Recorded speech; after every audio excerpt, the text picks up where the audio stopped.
जय श्री बालाजी।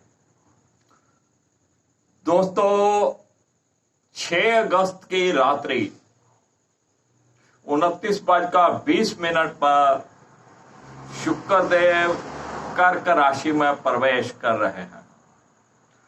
29:20, 6 अगस्त की रात्रि, यानी कि 7 अगस्त की सुबह 5:20 पर शुक्रदेव कर्क राशि में प्रवेश कर रहे हैं। शुक्र ग्रह जलीय ग्रह है और जलीय राशि कर्क में प्रवेश कर रहे हैं और 31 अगस्त तक शुक्र यहीं पर गोचर करेंगे। शुक्र के सामने रहेंगे शनिदेव।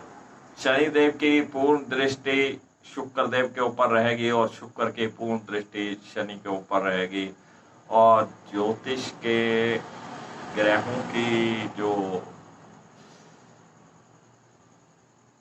एक स्थान बनाए गए हैं कि शनि कर्म के देवता हैं या दंड देने वाले हैं, मंगल देव सेनापति हैं, इसी प्रकार जो शुक्र धन और ऐश्वर्य प्रदान करने वाले हैं, सुख सुविधाएं देने वाले हैं, ये शनि की प्रेमिका है। शुक्र स्त्री ग्रह है और शनि की ये प्रेमिका है, तो दोनों मित्र आपस में आमने सामने रहेंगे। आज के इस वीडियो में हम बात करेंगे मेष लग्न, वृष लग्न, कर्क, मिथुन लग्न और कर्क लग्न की। ये शुक्र का गोचर इन लग्नों को क्या फल देगा।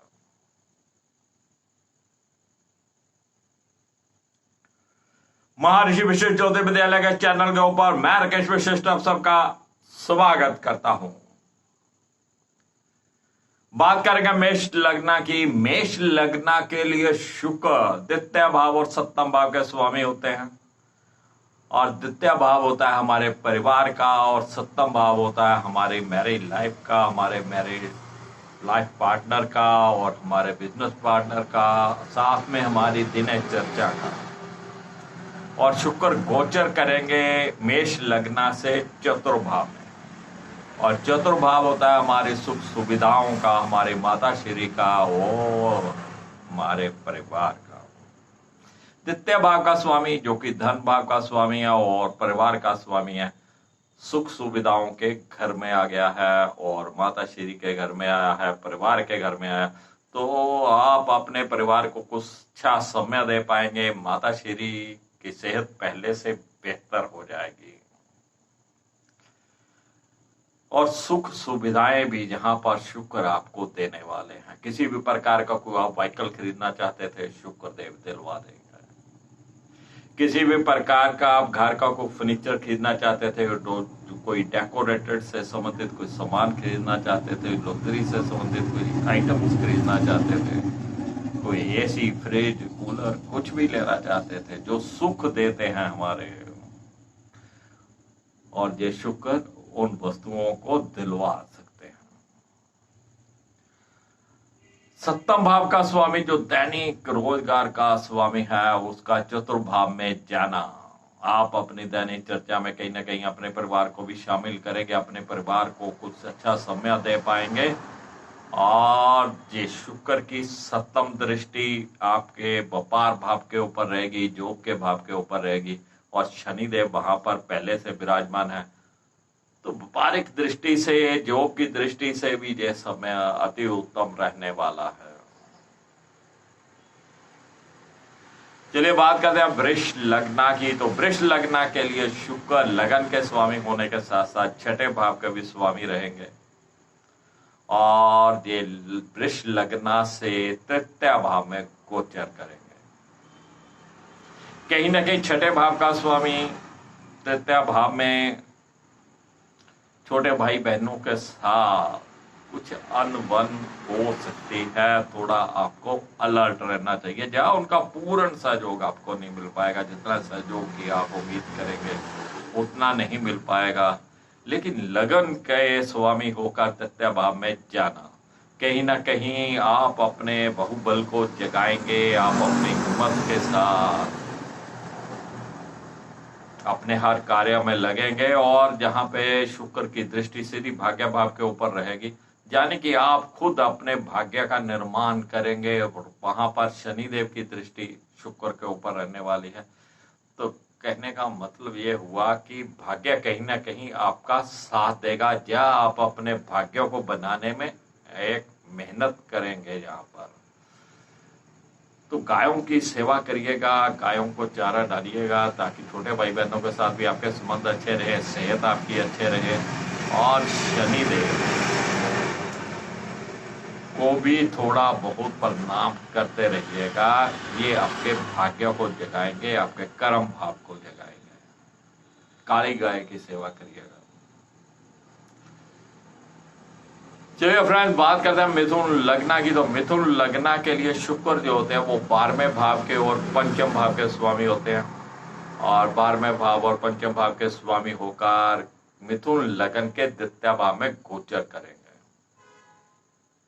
12वें भाव का स्वामी द्वितीय भाव में, यानी कि खर्च भाव का स्वामी धन भाव में, तो आपका संचित धन भी खर्च हो सकता है, या धन संचित करने में आपको यहाँ पे कठिनाई हो सकती है।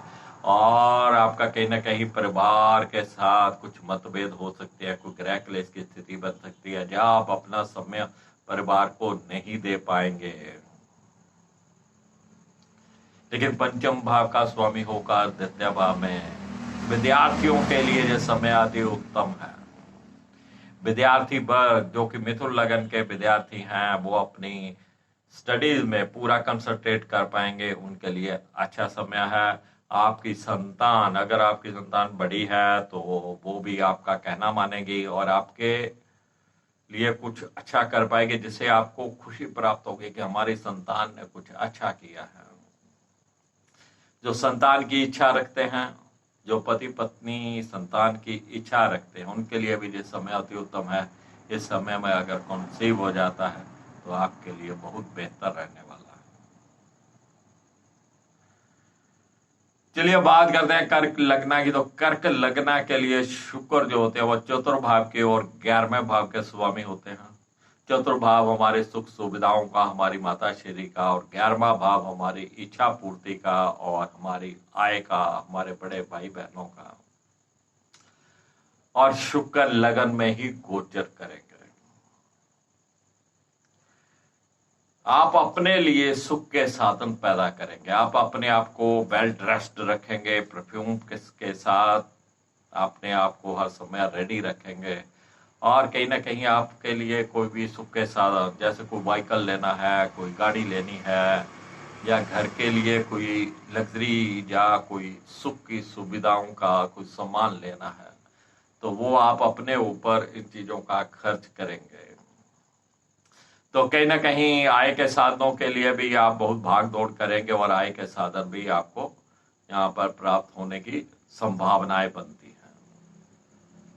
तो कुल मिलाकर ये शुक्र का गोचर मेष लगन, वृष लगन, मिथुन लगन और कन्या लगन के लिए बढ़िया है। और ये शनि और शुक्र की दृष्टि आमने सामने, दोनों मित्र हैं, कहीं ना कहीं बढ़िया ये गोचर अब आ रहा है। फ्रेंड्स, ये जो गोचर का हम फलादेश बताते हैं, ये संकेत मात्र होता है, कुछ जिसमें संकेत छिपे होते हैं, तो उनको भी थोड़ा आपको ध्यान रखना है। शेष आपकी जन्म कुंडली है, आपकी जन्म कुंडली के ग्रह है, अंतरदशा महादशा है, उसके अनुसार भी आपको फल मिलता है। आप अपनी जन्म कुंडली दिखाने के लिए संपर्क कर सकते हैं। और वीडियो पसंद आए लाइक करिएगा, शेयर करिएगा, दोस्तों मित्रों को इस चैनल के साथ जोड़िएगा। मैं मिलूंगा अगले वीडियो में फिर से, और बात करेंगे सिंह लगना, कन्या लगना, तुला लगना और वृश्चिक लगना की। उनके लिए जो कर्क राशि में शुक्र का गोचर होने जा रहा है वो क्या फल देगा। इजाजत दीजिएगा राकेश विश्व को। जय श्री बालाजी।